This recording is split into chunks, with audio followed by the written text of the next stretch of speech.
Hi, my name is John. And my name is Lloyd. And we're the hosts of The Pint, a pop culture podcast. Lloyd, if you had to tell any of the people out there that might be listening to The Pint for the first time about anything unsavory or disconcerting we might do on the show, what would you warn them about? Well, sometimes we drop spoilers, and sometimes we swear like motherfucking sailors. Fuck yeah, we do. You heard it from him. You've been warned. Listen in.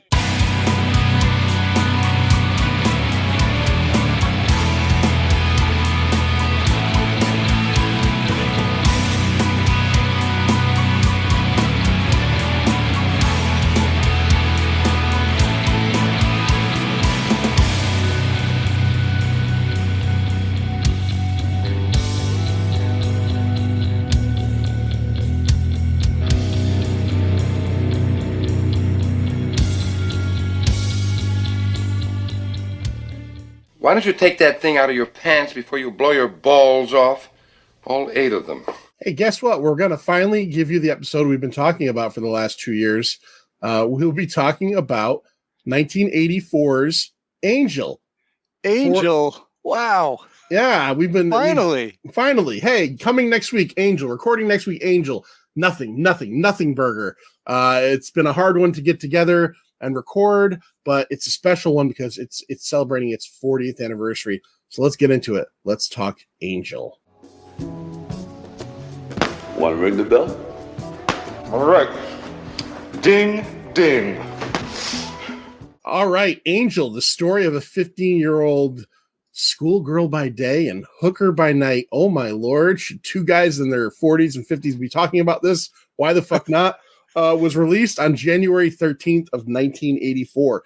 If you are so inclined to watch Angel, and if you don't have the recently released Vinegar Syndrome editions, I'd never seen Angel before. I had bought the single disc. Lloyd, you went all out, right? I went balls deep in Angel, definitely. Ooh, buddy, you got all 3 movies, right? So you never saw it in the theater. You had never seen it before, period. Never. Okay, so here's my history with Angel. I knew it was a thing, and the biggest reason why is because my hometown, Middletown, Connecticut, shout out video store, Our Video, had the poster up for years. The poster where it's like one side of her is a schoolgirl, the other side is a prostitute, but I had never seen it before. Yeah, I had never seen it, but I knew that's the year I graduated high school, so I remember, when it was coming out. Yeah. I saw it at some point, on VHS, but yeah, I did buy the triple beautiful set, nice box, nice packaging. And I recall watching it a few years ago when Larry was doing the Facebook the watch parties. Yeah. Yeah. So, because one Saturday night I happened to be watching, I believe it was Angel 3. While Larry was showing one of the other things. So I was watching 2 things at once. Oh, nice. Yeah. I will ask you, Lloyd, when we talk about Angel, the 15-year-old prostitute, if you could not say the terms nice box again for the rest of the show. I'd appreciate that. I don't want the FBI, hard. I don't want the FBI van that's parked across from my house to come in here, and I also would appreciate you not saying it's going to be hard either. So we're gonna try to work on these things while we discuss this film about a 15-year-old woman of the night. All right, so Tubi was and Pluto, actually 25, so that's okay. Yeah, well, the actress is 25, but the story was very clearly about a 15-year-old prostitute. Tubi and Pluto, you can find these on it right now. Directed and co-written by a guy named Robert Vincent O'Neill. He also directed and co-wrote the immediate sequel, Avenging Angel, and he created a TV series in 1985 that lasted, I think, 1 season about a female cop, a hard-edged female cop called Lady Blue. Not a lot of stuff besides that. His co-writer was a guy named Joseph Michael Kalla, and really his only real credit was co-writing Avenging Angel. So if you like Angel, it might be... I guess a benefit to you to go as far as the second film, Avenging Angel, because it is the same team. Although you'll get into it, I'm sure, in the cast. These movies do not hold over the main character actress one to the next. So the original story prior to the rewrite, the original story that Robert Vincent O'Neill came up with was originally called Hollywood Star, Starr. And it was the story of a young girl who becomes a Hollywood prostitute, which is what we get here. But it was also kind of like a slasher film where there was a Santa Claus dressed killer stalking people on Hollywood Boulevard. And then the twist, get ready for the twist. I'm gonna ruin it for you. The twist was it turns out to be the prostitute's father. So crazy. That's a good story. I would like to see that. Maybe it almost sounds like partially Silent Night, Deadly Night, partially Angel. And we do obviously get like the serial killer aspect of this film, but and then really not much more other than just to tell you that it was filmed between June 1st and the 28th of 1983. And Culver City, California, North Hollywood, Hollywood Boulevard. This is one of those films that is clearly not using sets. This is filmed on Hollywood Boulevard. It looks very, like if you watch a show that was filmed in Times Square in the 70s or 80s, and it was really in Times Square, this is very much Hollywood Boulevard of that time. So, Lloyd, why don't we get into the cast of Angel? Allow myself to introduce myself. So Angel stars Donna Wilkes as Molly/Angel, Molly Stewart/Angel. You will remember Donna Wilkes from our very recent episode of Jaws 2. She of the Sparrow Tits. Sparrow titties and screaming through the whole movie. So like I said earlier, she was 24, or I think I said 25, but I got here 24, playing a 15-year-old. And she prepared for this role by basically turning tricks on Hollywood Boulevard, living with prostitutes, hanging with the police, and halfway houses. Now, she didn't turn tricks, but okay, I was gonna say I didn't read that, but I'm gonna go with you. She did learn a thing or two from hanging out with them. So she was a child actor, did some commercials, Jaws 2, Almost Summer, Schizoid, TV show Days of Our Lives. And ever hear this show? It was a spinoff from Different Strokes called Hello, Larry. No, she had a character on that that was a spinoff from Different Strokes. I never heard of it. Who the fuck was Larry on Different Strokes? Is that the guy? I don't know. Is that the guy that tried to molest Arnold in the bike shop? Did he get his own show? Give him his own show. It's a bad idea. Every week, Larry tries to molest a different kid, a different young black kid. Hello, Larry. Then we have Cliff Gorman as Lieutenant Andrews. Now he's from Queens, New York. Is it just me, or does he look like sometimes he has a lazy eye? Or an eye that looks a different direction or something. I felt like this was like Quarter Store De Niro / Pacino. Yeah. Yeah. I don't know much about him, but reading up on it, so he played against type in this 1968 counterculture dramedy called The Boys in the Band. He played this flamboyant character named Emery. Won an Obie Award. Not familiar with that kind of award, but won an award for that. And this was the first play to depict gay characters as real characters, like three-dimensional characters, and not just like butt of jokes and stuff. I've definitely heard of The Boys in the Band before. Yeah, but I've never. So here's our connection to Cruisin'. Oh, so director William Friedkin, he did an adaptation of Boys in the Band for film, which became an instant cult classic and is viewed as the forefather of gay cinema. Oh, wow. Okay. So, maybe it's paired up with Cruisin'. He won a Tony Award for playing Lenny Bruce in the play Lenny. Also played Lenny Bruce in the film All That Jazz with Roy Scheider. Roy Schneider? Scheider, who also played in Jaws 2. Some other things he's done that you may have heard of or seen him in is An Unmarried Woman, the movie Hoffa. He's in Law and Order, Murder, She Wrote. And in 2002, he died of leukemia at the age of 65. Fuck cancer. Yeah, fuck that cancer. Then we got Susan Tyrell as Solly Mosler. And I think you'll like her. She was born in San Francisco, raised in New Canaan, Connecticut. Nice. Nominated for Best Supporting Actress as Oma in John Huston's Fat City, 1972. So she's not just some, weird actress thing. Is this the landlady? Yeah, the landlady, Solly. Okay. Yep. Okay. Had relationships back in the day with both Candy Darling and Hervé Villachez. Ooh, fucking tattoo? Yeah, tattoo, baby. The plan. I think she was in the crowd, like you might want to call like an Andy Warhol type crowd. Artsy fartsy motherfuckers. Yeah, those guys. Yeah. Suffered from something called essential thrombocytosis. Holy God. I got it right. And had both of her legs amputated below the knees. She passed away in 2012. She was also in Avenging Angel. She was, I know you'll remember her from Big Top Pee-wee. I've never you didn't seen see that one? Pee-wee. No. Okay. Nope. Yeah, she was Midge Montana. Also in Crybaby and Powder.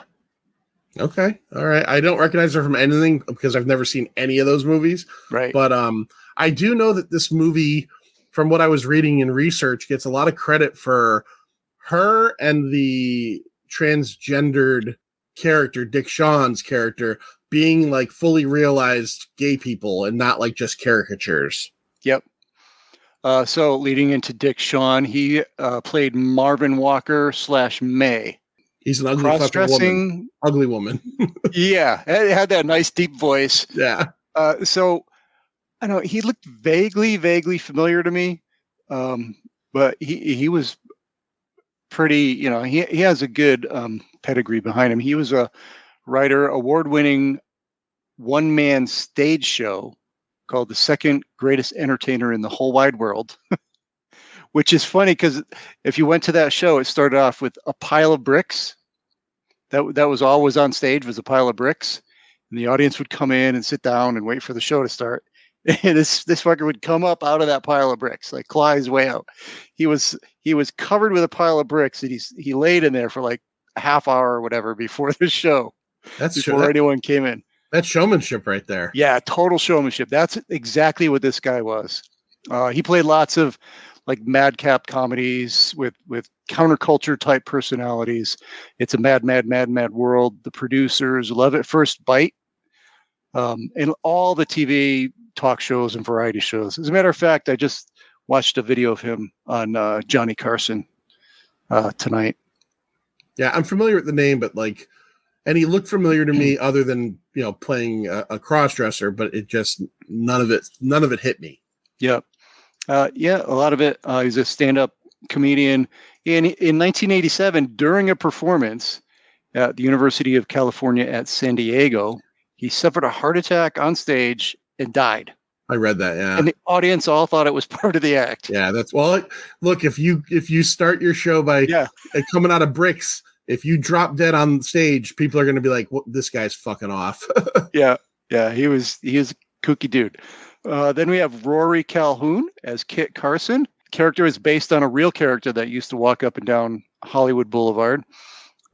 You might remember Rory from our Motel Hell episode, which is another tie-in because it took forever. Yeah. Oh, is he the farmer? Yeah. Holy shit. Do you remember we commented at that point how old he was in that movie and how old he actually looked? Yeah, because that movie's like 4 years earlier than this movie. A few years earlier. Yep. Oh wow, I did not realize that was the same guy, and he looks old as fuck in this movie. Yeah. He had a troubled youth, but he became a 50s heartthrob. He did all kinds of 50s, 60s, 70s TV film, and I know he had a resurgence. He did Night of the Lepus. I don't remember if you've ever seen that, but a long time killer ago. Rabbit, killer rabbit story. Did Motel Hell, of Angel and Avenging Angel, and then Hell Comes to Frogtown. Still haven't seen that yet. I bought that at Vinegar Syndrome or at the archive as well, the Vinegar Syndrome release, but I got to check that one out. Yeah, I've got that one as well. Then we have John Deal as the killer. He was in Escape from New York, Stripes. That's where I remember him mostly. Yeah. Vacation, Stargate, Con Air. And so that egg scene, we will get into the egg scene. Yeah. But the egg scene in this movie he made that whole thing up, and that was his audition. He just walked in there and did that. And they're like, "You hired."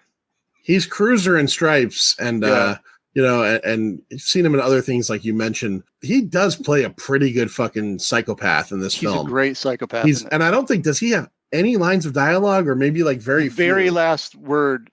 His very last word is the only word he has. That's what I thought. Okay, yeah. We'll get to that. Then we have Elaine Giftos as Patricia Allen. So that's the concerned teacher. Oh my God. I would throttle her. I thought she was Right? hot. I So thought she was listen to so this. hot. She was a fashion model in New York. She was Miss Ultra Smooth in 1964 for Clairol. I bet she was. Yeah. And she was a member of the New York City Ballet. Yeah, there was something about her. I was like, man, she's beautiful and hot, but she's got a normal look to her. Yes. I wish I had a teacher that looked like that was that concerned about me. I totally agree with you about her. So she moved to California to pursue, movies and TV. She was in, I think this was her first role, I Dream of Jeannie. She was Reuben Kincaid's girlfriend, Bonnie, in the Partridge Family. Okay. If you try to conjure that image up. I've seen those episodes, but I don't remember. $6 Million Man, Barney Miller, Three's Company. She did the whole gamut. And as far as movies, she was in Everything You Always Want to Know About Sex, but Were Afraid to Ask. Woody Allen. She was in Paternity. Yeah, Woody Allen with Burt Reynolds. Then we have Stephen Porter as Yo-Yo Charlie. Fucking sad motherfucker in this movie, man. I felt so bad. I felt so bad for this sad. This guy is the epitome of everything that makes a guy a loser. Like, he's a juggler. He's fucking playing with yo-yos. He's got a unicycle. But you know what? Do any of it. Right. But then like he gets like this like cute little street urchin that's into him, and then so in love with her. And then she gets murdered, and he's just so fucking sad. Poor Yo-Yo Charlie. I know. I did feel bad for him. He was in Best in Show, $1 Million Baby as ref number 6. Sure. And he played Craig on Shameless, a show that I've heard is fantastic. I've never seen it. Me neither. It's one of those shows that looks like it probably was good, but it looks like it ran like maybe like 8 seasons. Like, it's one of those shows that was like 14 seasons long. Yeah, there's no way I'm going to get into it now. Yeah, it's not happening. It can't happen. Sorry. All right, I'll give you 2 more because the 2 prostitutes who were murdered. Donna McDaniel as Crystal. She is the one that Yo-Yo was in love with. She is weird, man. She was naked in bed. That was a weird scene. She was a background singer for Motley Crue and for Billy Idol. Nice. She went on tour with them. And the other one is Graham McGavin as Lana. She's the bloody one in the shower. And she did the movie My Tutor. Oh, yeah. I remember wanting to see that as a kid because it was like a titty movie, but I was too young. Yeah. And that's it for the cast. Angel is Molly, and Molly is a 15-year-old girl who goes to a pretty nice prep school in LA. On her walk to work one morning, on her walk to school one morning, as she's dressed in her little private school, uniform, she passes by. The pigtails makes the whole uniform. Pigtails, uniform, the whole 9 yards. So memorable. She runs into a couple of like older women that are like on the Hollywood Boulevard, and they say, oh, good morning, Angel. So that's your first like idea that maybe like, maybe why do these people know her as Angel? Yeah. She gets to school, and it's typical school stuff. There's a blonde nerdy kid that seems to really want to take her out on a date, but he's obviously very awkward. And she's what's his name? Wayne? Is it Wayne or something? He's something like that. Yeah, he looks like Larry Bird with glasses, kind of, maybe a little shorter. He's awkward. I do want to bring up, because I think we talked about this while talking about this movie at any point in the last 3 weeks or 4 weeks. There's a couple of locker room scenes, and like there's no 9th through 12th grade where the women, or the girls, should I say, who would be in that locker showering would have like grown ass women titties. Like, those are grown ass women, right? Yeah. Prancing around naked, full nudity, like 100% head to toe, full nudity, head to toe, big old fat women titties. Like, not like, I don't know. I don't want to be gross. Them, but yeah. But there was more than one that was like, that's not a 16-year-old girl's developing body. That's a 32-year-old mother's fucking body with stretch marks and milk leaking out of her nipples. Like that just doesn't look right. But yeah, Molly is she's going through this private school, but Manster, she has a mom, right? There's a mom involved. Yeah, there's definitely a mom. Definitely a mom. Yeah. Don't worry about it. Referred to so many times. She's got a mom. Now, her dad took off a long time ago. Yeah. But Molly is convinced the dad's coming back. So meanwhile, we've got this part of her life going on. But then on the opposite side. Oh, you know what I like? The music in this. It's so 80s and reflective, right? Yeah. So she comes home from school, Wayne asked her out on a date. She's like, "Oh, my mom doesn't allow me to date."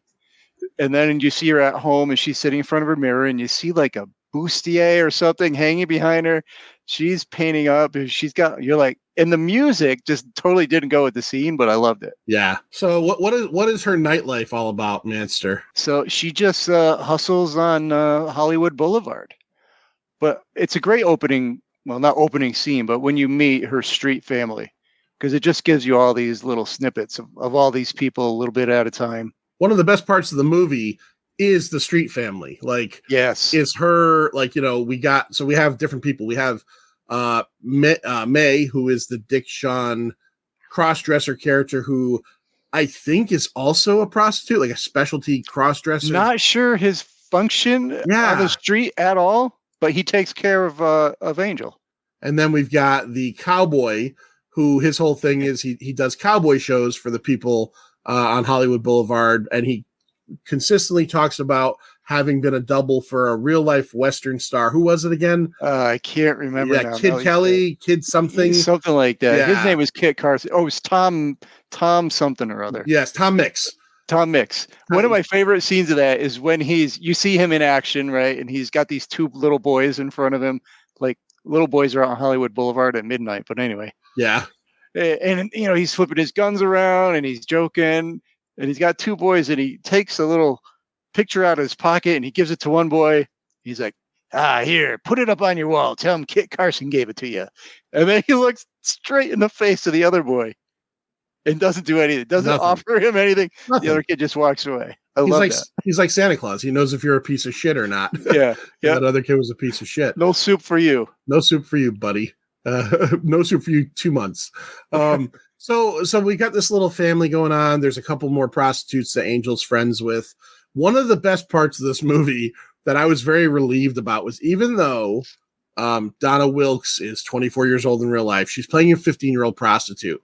There's only one scene in this entire movie where Angel goes out on a date and nothing happens. Right. I was relieved, right? It's because the other girls, like, each go out on a date. You see some nudity. There's not really any real heavy sexual activity in this movie. But I was a little nervous that they were going to, like, have multiple scenes of, like, a 15-year-old character doing things. And I didn't want to deal with that. And I totally agree. Thank you, Angel. You actually took the classy route. We never saw any Donna Wilkes nudity.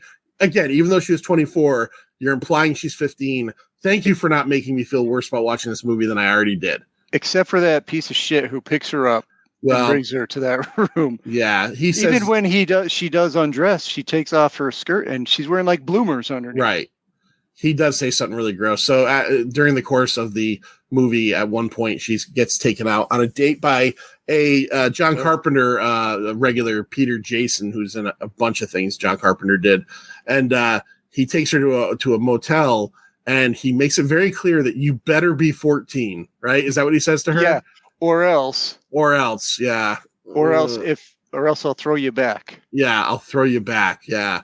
You better be 14. It gave me very Chris Hansen vibes, like so gross. Chris Hansen encountering some predator in somebody's kitchen, Yeah. And then he called her the C word when she tried to get away. He did. Yeah, he did. So meanwhile, as all this is happening, as Angel's nightlife is happening and her school life is going on, somebody is out there stalking the streets of LA. Well, who do we have, Manster? And what are some of the odd things he does through the course of this movie? Yeah, so in my notes, I made sure, I may not have got them all, but I made sure to put a little headline above each of his scenes, and I just called it Killer Scene. Yeah. So you see him early on, like as you're meeting the street family, there's a little interlude of him doing sit-ups, right? So it's the first time you see him, he's doing sit-ups, and he's very cut, very muscular. And it doesn't give you much more, but he's in this dark apartment with like neon lights flashing from the outside. I think he's in the same apartment that the Terminator cut his eyeball out of. Yeah, I think you're right. Same fucking place, same joint. And then he does something very Terminator-ish a little bit later on we'll get to.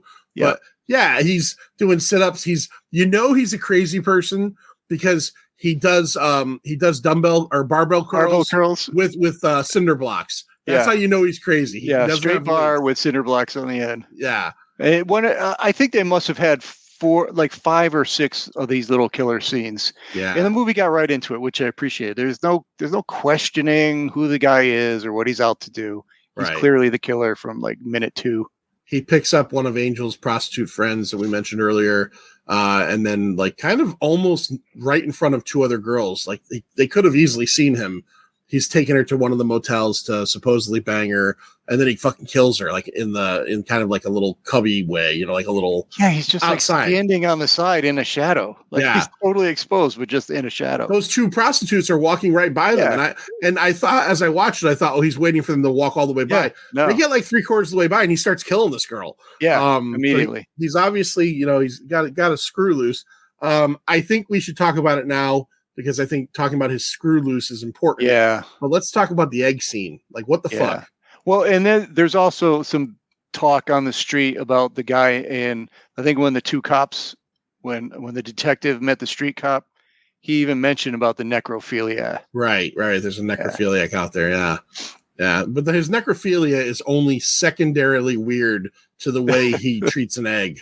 Like, right. So, like I said before in the cast, I think it might be his 2nd or his 3rd scene, and he's in the house, and they had already mentioned, like the detective had already said, okay, I got a profile on him. You know, his dad thumbed him. Is that what he said? I don't know what. I think that just means he left. I think Dad left. He goes like hitchhike, thumbing. Yeah. Yeah. His mom sexually abused him. He's a necrophiliac and probably bisexual. So that was a snapshot profile you get. Yeah. So when he's back in his apartment, he's just mulling around, you know, bare chested, and he gets an egg, and he's looking at a picture on the wall of him as a little boy sitting right next to his mother. Right. He's just fucking staring at it. Yeah. And he's staring at it. He's got this egg, and he takes a switchblade, and in the top of the egg, he just starts spinning it, drilling a little hole into the top of the egg. And I'm thinking, all right, it's a hard-boiled egg. You know, I saw Angel Heart. And no, he drills into that thing, pokes this little hole in it, and just like literally, I'm not trying to be gross, like he's sucking a nipple at first. Oh, it's a titty. He's looking at his mom. Yeah. And like, I mean, like, there's so many messages here, right? Like, looking at a picture of his mother. Obviously, there's a lactation thing in his mind happening. An egg is a form of life. And, you know, there's a lot. I'll give this scene credit for being deep, but it goes on crazy long. He sits there, and I think we watch him suck that whole egg out of that shell. He absolutely sucks the whole egg out. And it's not like he's tipping it. He's just like sucking it. Oh, no. He's sucking that white and that yolk out. Yeah. And you see it dripping down the side. And when you're pretty sure he's got it mostly in there, his hand starts getting upset and crushes the egg. And then he pushes the rest of the egg into his mouth and starts chewing it. Yeah. And then wipes all the fucking yolk remnant on his cheek. It's disgusting. Would you say this is like the most disturbing egg eating scene you've ever seen? Yes, I could name you 4 egg eating scenes. I should have done a little more research, but I didn't. I just what came to mind. Number 1, grossest egg eating scene is in Angel. That one I just described. Yeah, it's gross. Number 2, I'm going to give to Angel Heart with Robert De Niro as Louis Cypher. The way he's peeling that hard-boiled egg with his long-ass nail. His little Coke nail. His little egg nail. Yeah, it taking bites. Yeah, that was gross. And then number 3, I'm going to have to give to a recent movie we did, Call Me By Your Name. Basically, they're just eating poached eggs, right, in a little egg cup, and they're sucking the egg. They're not sucking, but they're spooning the egg out and dripping. Number 1 breakfast food of like fucking I don't know, northern Italy. I thought that was disgusting. And then number 4, Cool Hand Luke, where Paul Newman eats 50 hard-boiled eggs. I've never seen Cool Hand Luke. I got to check that out. But I know obviously that's the scene that everybody, you know, when they talk about Cool Hand Luke, it's the eggs. Yep. So this guy is out and about. He kills the first prostitute. He then a little bit later kills the second prostitute. And Angel is actually saved by the bell from having to bang the guy who wants a 14-year-old by finding her body. Right. in Well, the he shower. sees it first, and then he just fucking takes off. Right? He's about to puke, and he leaves. He runs. Yeah, he runs. Oh, hold on, buddy. Hold on. Yeah, he hightails it out of there, and then she sees it, and of course she knows this person, so she freaks out. So this is where the cops kind of get involved, and Angel starts to have this kind of relationship with the detective who is interested in her life and what's going on with her. He knows something more is going on with her, and he's also trying to find this killer. Right. Nice. Let me mention one more of the killer scenes? Yes. It was after the scene where he killed Lana in the shower and Angel finds her. The next scene you see of him is him standing stark naked, right? In his apartment in a bucket. In like a half barrel kind of thing. And scrubbing the fucking shit out of his whole body. He scrubs himself. And I get it. I get the idea is like, I'm like, he's not a clean boy, right? Like that's what we have to assume he's cleaning off the sin. Yeah. He's cleaning off the sin, but my God, he's using a fucking like camel haired bristle brush, and he's scrubbing his legs and his nuts and his shoulders. Like he is not being gentle at all. So the director told him in that scene, because he wanted that effect. He's like, I don't want you to hurt yourself, but I want you to try to scrape your skin off. Yeah. That's kind of contradicting. Yeah. But yeah, don't hurt yourself, but I want you to completely rip all of your epidermis off of your body. Right. I want you to be like Frank in Hellraiser, if possible. Spoiler alert for Deadpool. Yes. Yeah. Poor Johnny Storm. All right. So he's out there killing. Angel is hooking up with not hooking up in the bad way, with the police detective. They're looking. He's very concerned about her. He is concerned about her, but he starts to figure things out, Manster. And let's move ahead a little bit. What do we finally find out about Angel's good old mom that lives in the room that we never see? Yeah, when he finally comes over to check her out because more shit went down, and he's really concerned, and he goes in there, busts in, and she tries to overact with her. Don't you know the Fourth Amendment and all that kind of stuff? But he checks out the mom's room, and guess what? It's a completely bare room, no sheets on the bed, nothing except for a bed and a dresser. And she tells him, my mom, her mom died, right? Her mom. No. Her father left 9 years ago. Right. But she's waiting it out because she knows he loves her and he's going to come back. Daddy's coming back. Yeah. And she came home from school when she was 12 one day to a note from her mom saying, I basically found myself a better life. Here's $100. Good luck. Yeah. She left her like she was 12. And because she said she started hooking at 12. Yeah. So she has been putting herself through MILF titty prep school with her prostitute earnings or prostitute earnings, however you want to put it, for her age, and that's what she's been doing. And he's kind of like shocked by this, but she's got she's got a nice apartment. She clearly has an extra room. She can have friends over. So she's doing okay. Yeah, now, she doesn't want to get put in a foster home or in the system. So he's okay with not reporting her. Yeah. So he kind of keeps it a secret. Meanwhile, the killer shows up to a porno theater. Yes. Right? Yeah, that's right. And she does a composite sketch earlier. Right.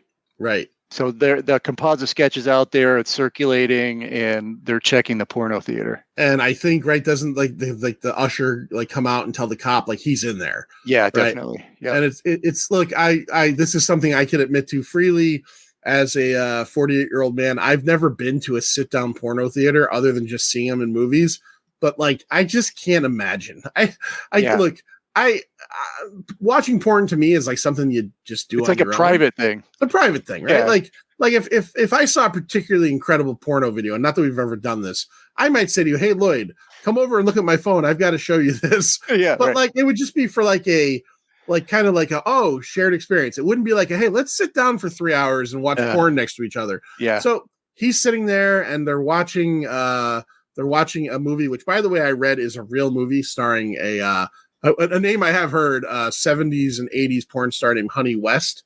But they're watching a real movie, and the cops come in and they arrest him. There's not really any kind of issue, right? He just they just put him in a lineup, because they got nothing on him other than he looks like the guy in the picture. Right. They put him in the lineup.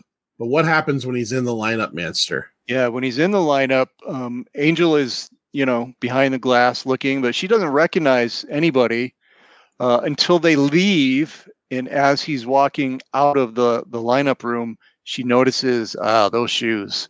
Those are the killer's shoes. Because he had spurs, right? Yeah, he had spurs. He had spurs on. Yeah. Yep. And then he grabs a cop and just starts shooting people up, and he gets away. That's the Terminator scene. He kills the entire police station like the Terminator. I'll be back. He just starts blowing everybody away, and he gets the fuck away. He gets away. So now we're really into the bulk of the film where, okay, he's out there and he's a danger even more so than ever. Angel decides to go and kind of cruise the streets looking for him. Yeah, but he's got to change his look. Right. So he dry shaves his head, right? Yeah, another disturbing scene. Yeah. He violently cuts it, right, with his scissors, and then starts shaving it with his switchblade. Yeah, that had to hurt so fucking bad. I shaved my head, and I use a electric a trimmer. Yeah. And sometimes if it's too long and I start to go and it gets stuck in my hair and it just jams and stops. It feels like someone's got your hair in their fist and is pushing on your shoulder with their foot. That's what it feels like. So to watch him doing that with a switchblade, I was like, no fucking way. I've got a deadly shaving story, but I'm not gonna tell about it here. you told me that. You told me that. Anybody out there in Pint World, you come see me and I'll whisper it in your ear sexually. No, only if you're an insider. Yeah, insiders. Insiders, come see me. Yeah. I'll whisper it in your ear, and I'll breathe heavily while I'm telling it to you because you're gonna need that little bit of extra loving to hear this fucking story. Yeah, that's right. You might need some consoling after. Yeah, I needed consoling. He told me this story, and I needed consoling. So yeah, and I think most of you can imagine what we're talking about. Angel goes out. He ends up disguising himself as Hare Krishna, right? Yeah. And then he shows up to the apartment building. Somehow he knows where Angel lives. Yeah, he shows up to the apartment building where the woman is the the landlord, and he kills her. Well, there's a great scene with them playing cribbage or something. Yeah. Right? So they're playing cribbage, May and Solly, and he's just doing his one-line zingers, which are fucking great. Like, what does he say to her? What is it? Orangutan been sitting on your face for the past day, something like that. They've got a good relationship. Yeah, they got good banter. But that's when the teacher comes around. Right. The teacher wants to go check out Molly's apartment. Right. And they show her, right? I can't remember. Do they show her? Yeah, she goes up there, and May kind of cut her off at the pass, and May pretended to be the mom. Right. But she was on to him. And then she just left, and that's when the killer shows up. Well, the teacher's a teacher, so she could tell that a guy with a dick and a dress isn't the mom. And then the killer shows up, and he attacks both of them. And this is actually a good scene with May, because May, again, cross-dresser, but don't fuck with this guy, because it's a good fight. Do you know he did all that? He did all the stunts himself. Oh, really? I think him and John Deal. The whole fight scene was all them knocking over couches, all that stuff. Yeah, they're kicking the fuck out of each other. Yeah. Finally, it's actually a pretty harrowing scene. They end up on the bed and they get covered by the covers, right? And you see him stabbing. You see him stabbing May to death, essentially. That was disturbing. I didn't like it. It not nearly as disturbing as Saving Private Ryan, but it's kind of like in that league where you're like, no. It was, because it seemed like May was going to have the upper hand, and then very, very much like the Mellish thing in Private Ryan, like all of a sudden, the killer gets on top of him, and it's just no good. Yeah. But he doesn't die right away. We get to have a little bit of a moment between Solly and him, and they actually the banter continues as May is dying. But Solly survives, but Angel comes home, sees this has happened, and she just flips her fucking lid. she goes to her drawer and pulls out her 6-shooter. It's important that I say 6-shooter, by the way, because she is going to fucking fire a lot of bullets without reloading any second now. So she goes out to Hollywood Boulevard at night. And Lloyd, what happens from this point? Yeah, from this point on, it's just a chase through the Hollywood Boulevard and the alleys. Kit Carson gets involved. He kind of gets pulled in as he sees him going around. And the detective, the killer had already killed the other plainclothes cop, the guy that he recruited. So he was already dead in a phone booth. And they get him. It seems like they're going to get him, right? So he's up on a balcony. He runs up some stairs, and he's up on a balcony. The killer is. Let's not bypass one thing though. The fact that this chase scene, clearly they run like 10 city blocks in LA, and Angel does it all in high heels. In high heels, yep. She's like in this like yellow dress, and she chases this dude is dressed like a Hare Krishna. He's got a robe on and maybe like just like slippers or something. I don't know, but he's running away from her, and Angel just guns him down like on her fucking high heels, like following him. And then he gets up on the balcony, and then what happens from there? Then you think Kit Carson is going to save the day because he's got those 2 hip guns, and what are those 6-inch barrels? And he shoots him twice, shoots at him, but he goes to click, and there's nothing. He's just got fake bullets. I think there's not even any fake bullets. And he gets shot. The killer shoots him. And you actually think he's down, right? You think he's clocked his ticket. Right. But then the chase continues, and I think that's when the detective and Angel get into the alley, and I don't know, they're cornered, right? They're cornered. It looks like they're about to go down. Yeah, he's about to kill them. Yeah, he's about to kill them, and then who shows up? But as he's going to kill him, you hear the bullet shots, and you think it's him, but Kit Carson is in the background, and he did what he's meant to do. He loaded his gun up with some real bullets and hit the killer a couple times. Killer crouches down next to like a dumpster in the alley, and then finally utters his only words of the whole movie, which I think were "it hurts," right? Yeah, it barely audible. And he says it hurts. It hurts. Yeah, and he drops dead right there. And am I correct in thinking? Well, is there anything after that, or did it end right there? No, that's it. I think the 3 of them just kind of walk off together down the alley. Yeah, so that's it. We get the kind of universal horror movie ending to Angel. Luckily, we did not get any sex scenes with Angel. Thank you for that again. Thank you very much. Yeah, thank you very much. We appreciate that. All right, so that is the story of a 15-year-old private school student / prostitute. Let's get into the box office, Master. All you care about is money. So Angel was made on a $3 million budget in its opening weekend, made 2.2. Yeah, not shabby at all. And then on the year, made 17.4. So yeah, you can't go wrong. Basically, it stayed in the top 10 for several months. Nothing like that happens nowadays. No. But back in 1984, that's what happened. Movies would be up there for several weeks, if not months. And it became a sleeper hit. And basically, it was New World's highest grossing picture of that year. Oh, wow. I didn't realize that. I know, obviously, it did well enough to spawn actually 3 sequels, because there's Avenging Angel, there's Angel 3, and then there's one that I think might have been a TV movie called Angel 4. Yeah, I missed it. For the weekend, number 3 was Sudden Impact. And Hot Dog the movie in its first week was number 2. And Terms of Endearment was number 1 that week.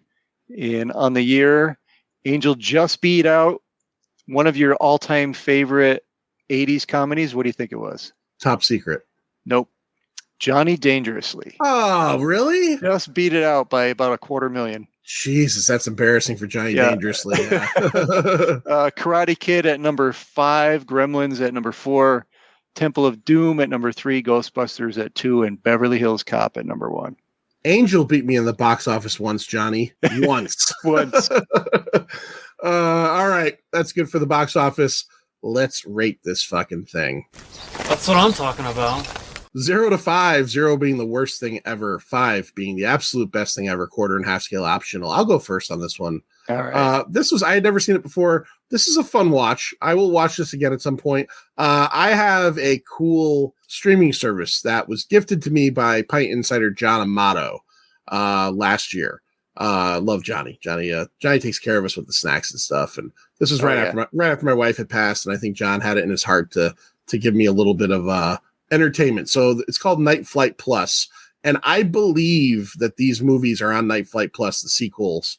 So I will go and watch them, because after I finished watching Angel, I watched two things. I watched the trailers for the second and third movie, and saw that they clearly become more ridiculous as they go along. By the way, if you were a fan of the USA show from the late 90s, Silk Stockings, and you remember Mitzi Capture, who played like the lead cop in that, she is Angel in the third movie. Yeah. The other thing I watched was one of the on the Vinegar Syndrome special features. Is I watched an current interview with Donna Wilkes, and Donna Wilkes for the last 30 years has been smoking cigarettes. Right. Yeah. That's like this. So when we filmed Angel, I was 14 years old. She sounds like May. Yeah, she's Donna Wilkes has been smoking Marlboro Red since 1986.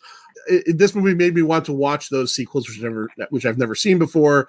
So I'll be checking out Night Flight Plus to see if I can dig through that. If you've never heard of Night Flight Plus, I do want to put it out there. It's a really great streaming service that is geared towards the people that love like Scary Larry's watch parties, and people who love the archive and stuff like that. It's got a lot of obscure stuff, a lot of Italian stuff, a lot of giallo stuff. Anyways, I had fun with this movie. I thought that the family aspect, like the prostitute weirdo, like Hollywood Boulevard family, was pretty cool. I think John Deal is great as the killer. Like, he really is disturbing as fuck. The fact that he doesn't say anything makes it even worse. And he just really has like that real serial killer vibe. Like, yes. When they go back to the scenes, like you mentioned, Lloyd, and he's doing various things like the exercising, the egg eating, the standing in a bucket, the scrubbing himself, all that stuff. It's all pretty disturbing. The action aspects of this, there's some fun moments. The chase at the end, like let's get him for May, stuff like that. I just had fun with it. I'm gonna give it a solid 3. It's a fun movie. Again, I want to put out there, thank you, Angel, for having it in your heart to give us enough grown woman breast and never showing us a 15-year-old character doing anything sexual. I really, as a 48-year-old guy watching this movie, I was relieved, so thank you for that. Manster, what'd you think? I echo that sentiment 100%. Two things we did not mention. Well, first, I'll say right now, there's a whole little side story about some high school assholes that bother her. Oh, fuck, I forgot about that. Yeah, the bullies. That's so superfluous, but yeah. Yeah, it's superfluous. But what it did was it gave me two of my favorite new sayings. Oh, okay. What do we got? One was whisker biscuit. I've heard that before. I want to see your whisker biscuit, and all aboard for Beaver Junction. I think I've been there. So thank you, movie. So yeah, this film is, I say this lovingly, it's a trash movie. Yeah. But it's great because of the outrageous, performances. Some of the actors, they really get a chance to overact and like strut their stuff, and you can tell they're having fun. Yeah. Right? It's great. I like I mentioned before, the killer interludes. It injects that really the darkness into this movie. That I think it's a good balance between the fun and the darkness. I read that Dick Shawn had to be filmed with multiple cameras because his mind works so fast. So like most everything he did was just ad lib. They just put a lot of cameras on him because they just wanted to capture everything they could, when they could. Like there's a scene when they're going out the door and he like, remind me never to be murdered. And he like flips his boa behind him and it slaps the other guy behind him. It's hilarious. And one thing that we didn't say, but I'm going to say it here and now, I like that it parallels The Wizard of Oz. Okay, well, we didn't say that because I didn't fucking think of that. Yeah, so like just picture this, okay? Like picture like a lot of the scenes you see them walking down the boulevard with Angel in the middle and May and whoever on the other side. So Dick Shawn, May would be the Cowardly Lion. Rory Calhoun is a Tin Man. Solly is the Scarecrow. Obviously, Molly is Dorothy. And Hollywood Boulevard is the Yellow Brick Road. You've been digging into some fan theories, haven't you? No, I had this feeling, and then I looked it up. It's sure enough. Did you watch this movie, queued it up to Dark Side of the Moon as well? Oh, that would be fun. So yeah, there's nothing groundbreaking or particularly great in this movie, but for what kind of movie it is, it works really well. And I'm going to say the same as you. I'm giving it a solid 3 out of 5. Yeah. Sleazy little movie, but still a fun movie. Good performances. It definitely earns that 3. All right. Before Manster tells you where to find us, let's not forget that we're at episode 345 and 5 or 6 episodes at 350. Sir John is coming back for the 350th episode, and we will be discussing Speed 2 Cruise Control, which has been a long-standing joke between Sir John and myself, and everybody who's ever heard the show has probably at some point heard us joke about that. But it's been so long since John's been on, I said, if we're going to get him back for the 350th, let's make sure to get him on for Speed 2. And if you're a fan of John's show, Pint of Comics, over there, Sunday nights on WESU-FM in Middletown, Connecticut, he is coming to his 350th episode as well. So very exciting. 700 episodes together, even though we're not together anymore. I think that's pretty cool. So, Manster, tell everybody where they can find us.